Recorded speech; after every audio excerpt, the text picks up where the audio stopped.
Welcome to Hi-Inno. இன்றைக்கி இந்த வீடியோவில் சன்னா மசாலா எப்படி செய்கிறது அப்படிங்கிறத பார்க்க போகிறோம்.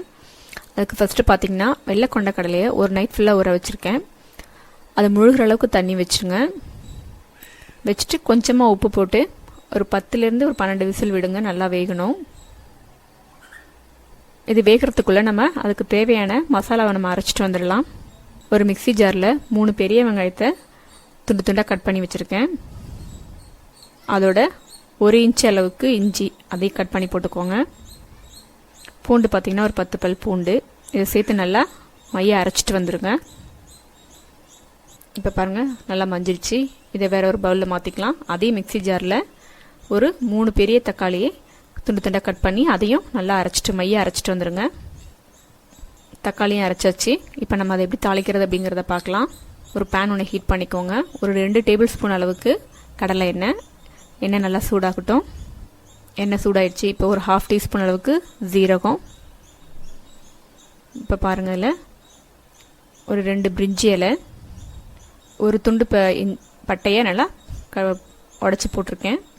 அடுத்தது ஒரு அன்னாசி பூ, கிராம்பு 4 கிராம்பு. இதை நல்லா பொரிஞ்சு வரட்டும். நல்லா பொரிஞ்சிடுச்சு.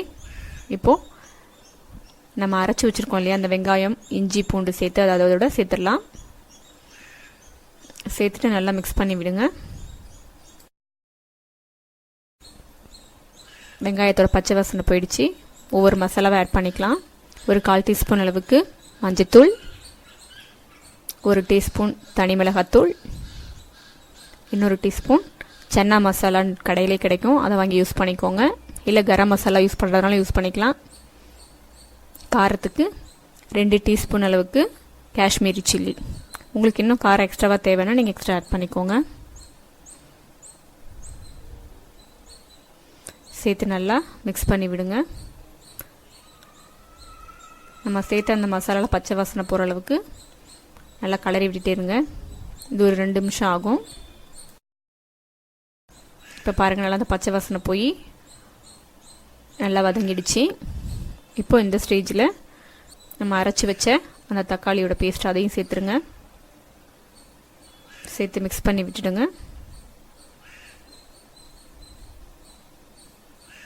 நம்ம அந்த தக்காளி பேஸ்ட்டும் சேர்த்து நல்லா வதங்கிடுச்சு. நான் வேக வச்ச கொண்டக்கடலையில் கொஞ்சமாக தனியாக எடுத்து வச்சுருக்கேன். அதை கடைசியாக நம்ம மசிச்சு சேர்த்துக்கலாம். இப்போ பாருங்கள், நல்லா அந்த பச்சை வாசனைலாம் போயிடுச்சு. இப்போது நான் ஒரு 12 விசில் விட்டேன். நல்லா வெந்துடுச்சு. அந்த கொண்டக்கடலையை இதோட சேர்த்துருங்க, அந்த தண்ணியோட சேர்த்துருங்க. இப்போ பாருங்கள், நம்ம அழுத்தினதும் கொண்டக்கடலை நல்லா வெந்திருக்கு. இதான் கரெக்டான பதமாக இருக்கும். கொண்டக்கடலை சேர்த்ததுக்கப்புறமா நல்லா மிக்ஸ் பண்ணி விட்டுடுங்க. நம்ம கொண்டக்கடலை சேர்த்ததுக்கப்புறமா நல்லா கொதி வந்துடுச்சு. இப்போது நம்ம இதுக்கு உப்பு கொஞ்சம் சேர்த்துக்கலாம். நான் கொண்டக்கடலை வேக வைக்கும் போது உப்பு சேர்த்துருக்கேன். நீங்கள் டேஸ்ட் பண்ணி பார்த்துட்டு உங்களுக்கு எவ்வளோ தேவையோ அவ்வளோ ஆட் பண்ணிக்கோங்க. உப்பு சேர்த்ததுக்கப்புறமா நல்லா மிக்ஸ் பண்ணி விட்டுருங்க. ஒரு 2 நிமிஷம் நல்லா கொதி வந்துடுச்சு. இப்போ நம்ம கொஞ்சம் கொண்டக்கடலை எடுத்து வச்சோம் இல்லையா, அதை நல்லா ஒரு மிக்சி ஜாரில் மைய அரைச்சிட்டு வந்துடுங்க. சேர்த்துக்கோங்க. இந்த மாதிரி சேர்க்கும்பொழுது இந்த கிரேவி பார்த்திங்கன்னா கொஞ்சம் திக்காக இருக்கும், தண்ணியாக இல்லாமல். அதுக்காகத்தான். அதை சேர்த்துட்டு நல்லா மிக்ஸ் பண்ணி விட்டுடுங்க. சேர்த்ததுக்கப்புறமா ரொம்ப நேரம் கொதிக்க தேவையில்லை. ஒரு 1 நிமிஷம் கொதிச்சாலே போதும். நல்லா கொதி வந்துடுச்சு. அவ்வளோதாங்க, நம்மளோட சன்னா மசாலா ரெடி ஆயிடுச்சு. நீங்களும் ட்ரை பண்ணி பாருங்கள். எப்படி இருந்தாலும் உங்களோட கமெண்ட்ஸ் சொல்லுங்கள். இந்த வீடியோ பிடிச்சிருந்ததுன்னா லைக் பண்ணுங்கள், ஷேர் பண்ணுங்கள். இது வரைக்கும் சேனலை சப்ஸ்கிரைப் பண்ணாதவங்க மறக்காமல் சப்ஸ்கிரைப் பண்ணிவிடுங்க. பக்கத்தில் இருக்க பெல் பட்டனையும் ப்ரெஸ் பண்ணிவிடுங்க. தேங்க்யூ.